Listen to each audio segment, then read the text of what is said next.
Okay, Scotty. All right, so here we go. We are recording, and this is in hour 3. And the reason I'm saying that is because I'm recording in each of my hours today because kids ask me different questions. And maybe you'd like to just see a smattering of other kids' questions. You know what I mean? I'll answer probably 4 or 5 from you guys. In the other class, first hour, I answered 4 or 5 probably different questions. So this way you can get more review topics if you want to go back and watch these videos. All right, so this hour, I'm going to pause for a second while we generate the first few questions off of the packet. Everybody have your packet up, the review packet for the Honors Higher Algebra Semester 2 Final. Pausing. All right, so the first question I got was about putting in a recursive formula into the calculator. So this is in sequence mode. Notice me going into sequence mode. And do you guys remember putting diagnostics on your calculator back a while ago? See, it's on the list here of off or on. And so that's another way you could have changed diagnostics to on, is to go into mode. But the older calculators can't see it under the mode. So anyway, we were going to sequence mode. I hit enter on sequence mode, and then when I hit y equals, it looks like this. Now, I'm going to talk you through this one that's on the board because this framework is the one you'd use for all loans or investments. You would always start with 0. Why would you start with 0 up at the top? Because it's a real-world situation, and at times 0 is when you start. Okay? Now, would you ever use a 1 there? What if the function said this? It was a really simple one, where it just adds 5 each time. It starts with 5, let's say it adds 7, and adds 7 each time. Guys, can you please not talk right now? If you want to help them silently. Okay, so if they had this, do you get their n min is 1? Think about the difference. N min, n's are these little low, like sub numbers, subscript numbers. And if their n min is 1, that means their lowest one was a 1. Then you would have started with 1. But I'd say more often in the real world ones, we start with zeros. So this would be a 0 right here. U sub 0 equals 5. And you go into your calculator, put a 0 there. Next thing. It's not common, but sometimes people use a capital U right there. That will not work. It has to be the lowercase u. Next, for subscripts, U sub n minus 1 looks like that. It's in parentheses. Technically, you don't need the times right there, but I encourage you to put it just in case. So you remember this is a times kind. That's the kind where it multiplies by something each time. And then I've got 05 here. What do you think that stands for? 5% interest. What do you think this divide by 12 stands for? Compounded how often? Monthly. So do you get if the problem in the test says quarterly, you change that to 4 times a year? All right. Then it goes to minus. Why? Because this is a loan situation. What if it was an investment? You'd use plus there. Okay. And then however much your loan payment is, I put in 2,000 because in a minute I'm going to ask you this question. It's about a loan payment on a $200,000 loan because you're buying a Bugatti or a house. Isn't it weird that you could, some cars are so expensive you could actually be picking, I'll just buy this house or I'll buy this car. They're the same price. All right.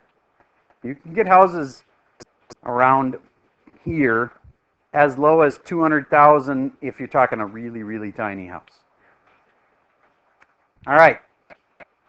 Then, if we go to, what could I actually do with this? Again, I'll give you a second to type it in, but here's a typical, just a second here.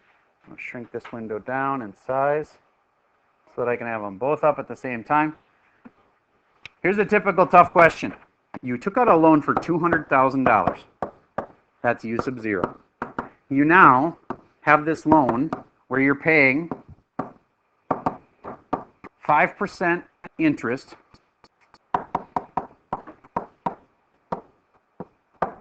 compounded monthly, and you're making $2,000 payments. Here's a tough, or here's an easy question actually.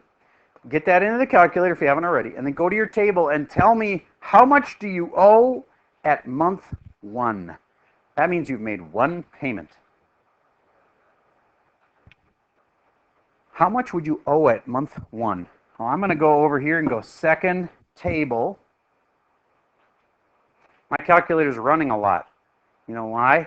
It's trying to get in shape. No. It's because it is going out to like use I don't know, some really big number. Do you know how to stop your calculator when it's like stuck in this loop? Imagine you're on the ACT test and you're like, it's stuck, I can't get it to stop. You just hit the on button, which actually does a thing called breaks it. It stops it from calculating it, and it can just kind of continue from there. All right, I'm going to go to my table settings and change my table settings to start at 0, and that'll show me. Now when I hit table, it'll go quicker, and after 1 month, you still owe $198,833. Why didn't that 2,000 knock it down to exactly 2,000? Interest. All right, good. Next, I'll save you a lot of arrowing down. Please go to table settings and change it to 125. Go to the 125th spot on the table. And then hit enter and graph. Or table, sorry, not graph. And it's broken. I need to break it, so I hit on. I go to table. All right. I'm going to go to quit. And I'm going to try again. Table.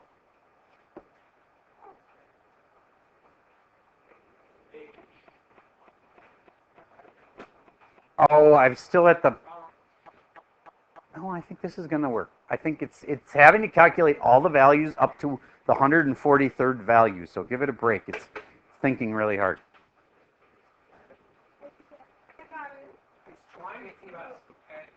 Yeah. Okay. Do you remember that when it turns negative, that's the magic number right there? All right. So what does that mean? The bank and you is what it's all about. You've been sending them checks, and then all of a sudden, finally, what happened? They owe you money now. They're going to have to mail you back a check for $742. But you mailed them a whole lot of bigger checks. So the question would be, how much, and this is a typical test question, how much total did you spend on this loan? And that includes the interest. Hint, 130 is an important number. How much total did you spend for this loan? I'm going to pause for a second while you try to figure that one out. Compare it with the kid next to you. Okay, you made 130 payments of $2,000. Why wouldn't that give you the answer you seek? Because they still owe you money back. So you go that times that, and then what do? Minus, how much do they owe you? 742.10 or 742.08. That would be just a rounding issue. I get right here it says 08 or 085, so 09. So 9 cents versus 10 cents. Don't stress about that too much. They wouldn't have both of those answers on the answer, like multiple choice question. Or if you were only off by a penny, I'm not going to mark your problem wrong for a penny off. All right, so what's the final answer? 200 and I think it was 59,000. And why is that so much more than what we borrowed? Because of interest. So what if the question said, how much interest did Bill pay? Bill pay? Get it? All right. So you subtract 200,000 and you'd see it's about 59,000 in interest. Now let me give you one last little tweak on this. It's a little life lesson thing. Do you get how you might get a house and at the same time your best friend gets a house? You buy a house at the same time. You're both like, I don't know, 30 or something, and you've saved up and you got enough for a down payment. You make a payment on a house. And he says, when you talk to him, well, I got 4.5% interest. And you're like, I got 5% interest. Why would they give people different interest rates? Different credit scores. That's exactly right. What if you, in college, had made the mistake of making a late payment on your credit card? All it takes is one oops like that. Seriously, once you have a late payment on your credit card, and you might pay a 0.5% interest more on your house. Now, think about that. In this scenario, do you get that the interest rate is what cost us $59,000? Do you get if we doubled the interest rate because you had really bad credit, it might cost you $120,000 in interest instead of 60? It could cost you 60 grand because you made a couple late payments. I am not kidding. That can be that much of a big deal. And other bad news for you, people that have bad credit, it also hurts your car insurance rates. Two people that are identical, living next door to each other, driving the same exact car, some people are paying 50% more for their car insurance because they have bad credit. So the insurance company says, basically, I'm not even sure they're going to even pay me, and so I'm going to charge them more. And also, they figured out that people that have bad credit will sometimes like have higher claims. Why? I can't tell you for sure why, but if they know that there's a tie between people that have worse credit file more claims, they're going to charge them more for insurance. So you get charged more on your house interest rate, and you get charged more on your insurance, and there's other things too. So anyway, the point is your credit score is really a big deal, and the easiest way I can tell you is don't ever make late payments. Number two, if you have money on your credit card, like you've borrowed a bunch of money on your credit card, it's going to be starting to hurt your credit rating if you owe too much. So have you heard of maxed out your credit cards? That means that the most they'll give you is like $500 and you've got all of it. You've written checks for all of that they would give you and you're maxed out. That's another bad sign. That knocks your credit down if you're maxed out on your credit. So you should have, if you have a credit card, I'm not saying credit cards are bad. I think they're actually, personally, I think they're okay. They're not awesome because the only thing that's really bad about a credit card is it tends to make you spend more because you're like, I can just buy it because I get this credit card here. So you tend to spend more than you would normally. But I don't think they're inherently evil. The only thing that's inherently evil is if you make lots of late payments, that's going to hurt you. And number two, if you have to pay a lot in interest on the credit cards because they charge like as much as 25% interest. These little examples you've been doing, the 4 or 5%, that's how much you pay for a house loan. On a credit card loan, 25% interest is possible. It's crazy. And if you make one late payment, they can raise your credit interest rate. Like how much interest you pay will go up. Like, oh, now you're not only paying 25%, we're going to charge you 29% because you had a late payment. So don't have late payments. Don't put too much on the credit card. Try not to pay any interest to the credit card companies because, like, look at on the house even, we paid an extra 59 grand. People don't even think about how much extra they're paying when they buy a house. You can't almost avoid it though because nobody almost is rich enough to just say, oh, I'll pay cash for my house. That's pretty rare. Usually you have to have a loan. So then it's about try to keep your rates low and have a good credit score. Okay, enough about that.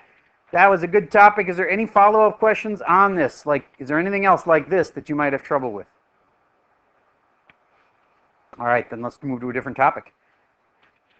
Who's got another thing you maybe saw in the packet or you just remember we've done this semester that you want to ask about?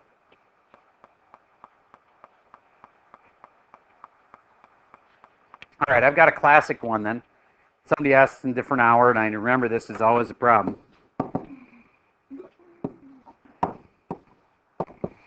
That's an exponential because it has an x in the exponent. There's two numbers I could ask about this. I could say, what's its growth rate?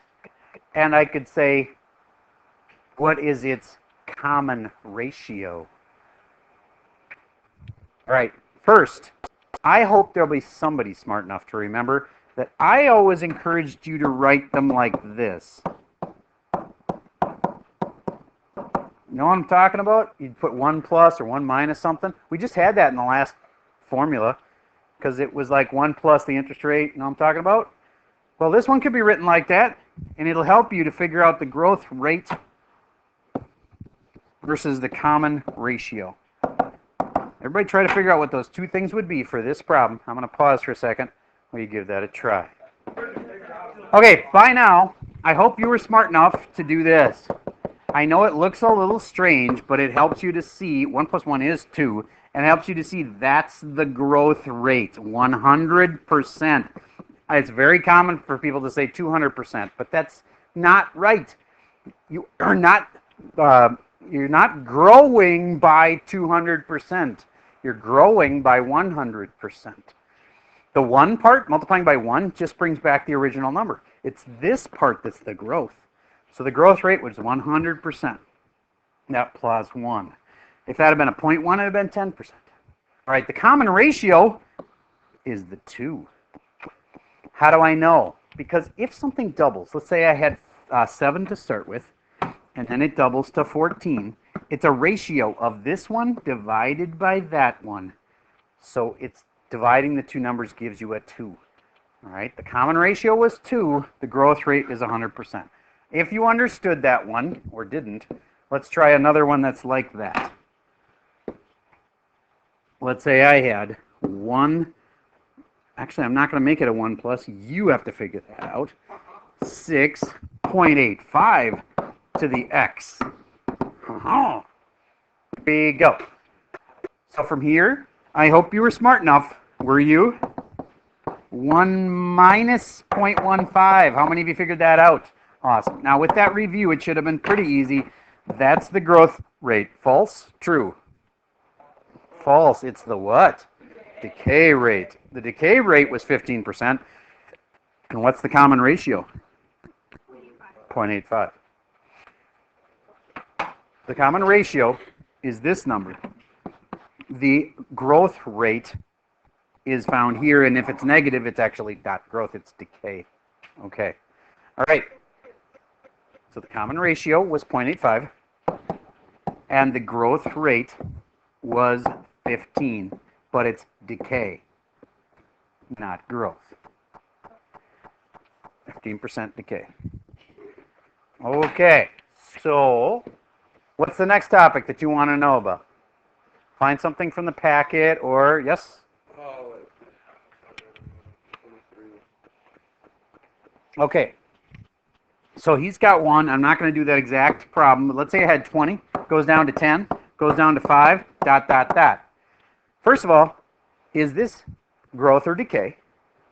Decay. Is it geometric, meaning it's multiplying by or dividing by something? Or is it the other kind, arithmetic, where it's just going down the same amount each time? Geometric. And is this multiplying by a decimal?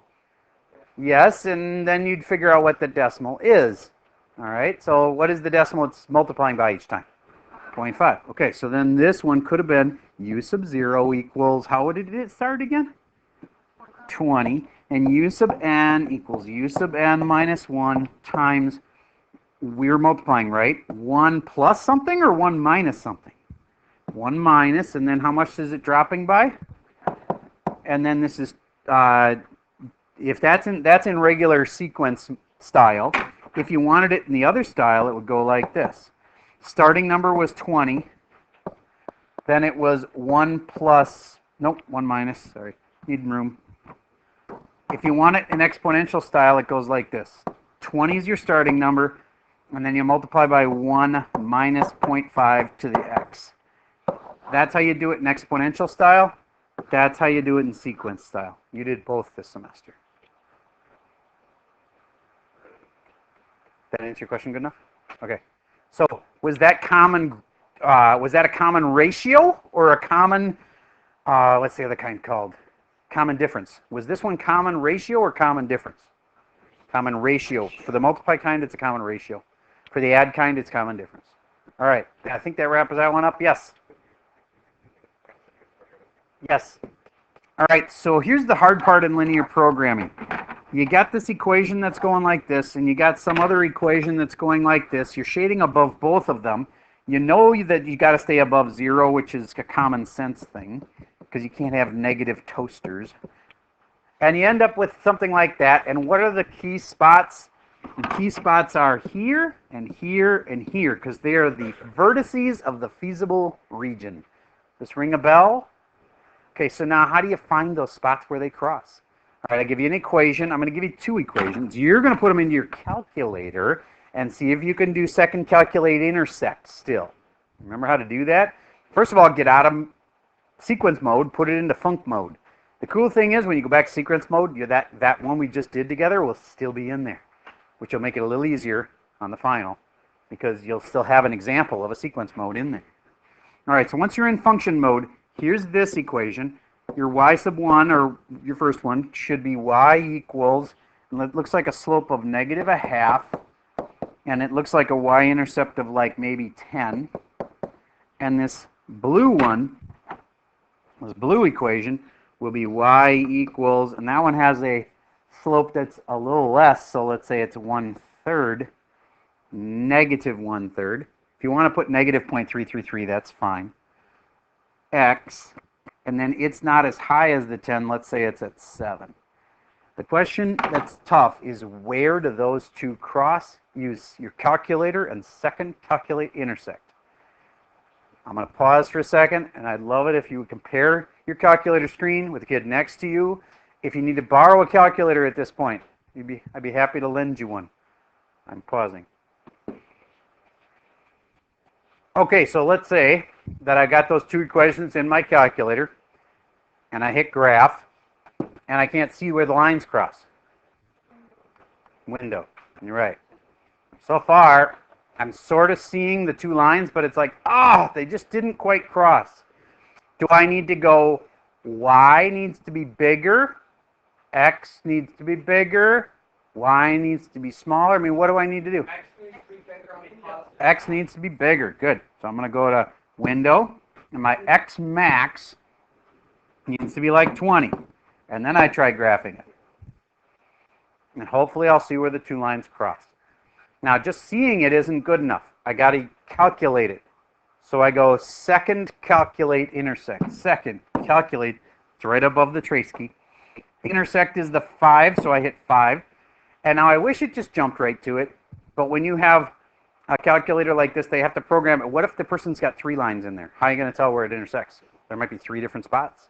So what it does is asks you to select the first line, the second line, and then guess. That means that's what it always says when it's like saying, get the cursor to be right where they intersect. And to be honest, you don't have to even be that close. I'm close enough. I hit enter. It'll jump there.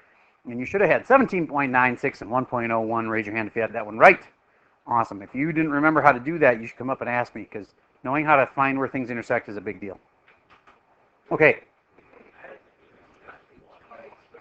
Okay. Would you agree that 17.964 is really close to 18? And why might it be different? Because I used 0.33 and you probably used 1/3. Do you get the difference? One of them is a better decimal approximation than the other. My 0.33 was kind of weak. It's not really what 1/3 is. Okay. So if yours is slightly off, it's because of rounding. Any other things you want to know? Yes?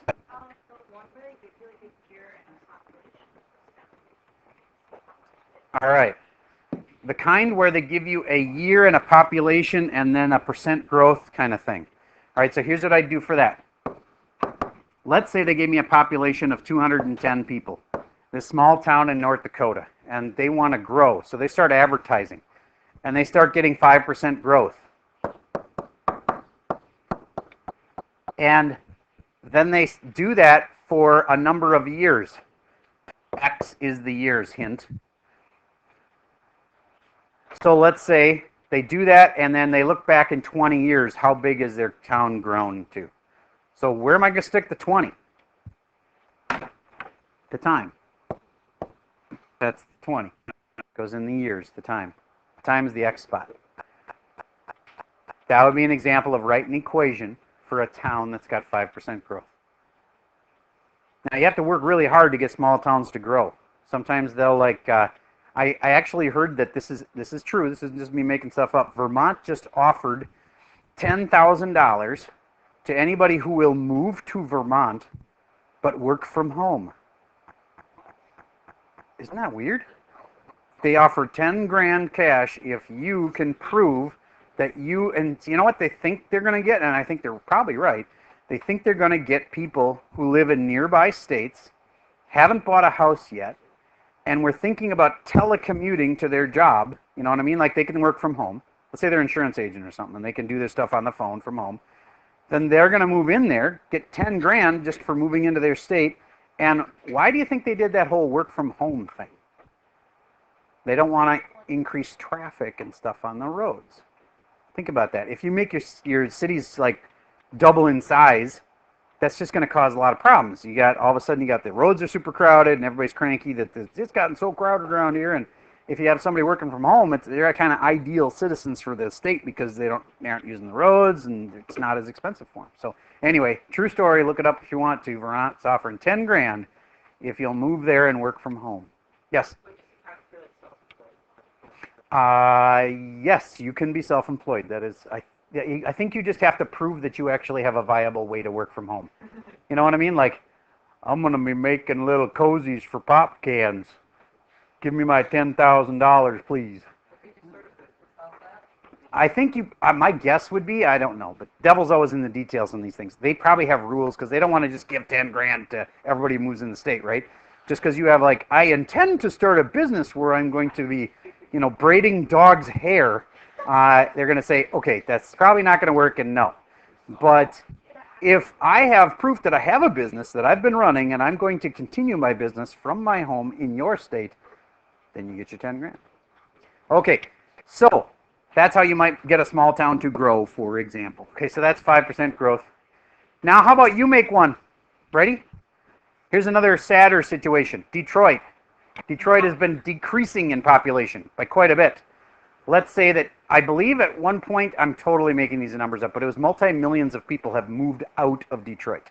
Okay, because it used to be a capital for building cars, and then a lot of the places stopped building, or a lot of the companies stopped building cars there, and so let's say that they are down to, I don't know these numbers at all, but let's say 2 million people in Detroit, and on the 2 million, they are losing 4% every year.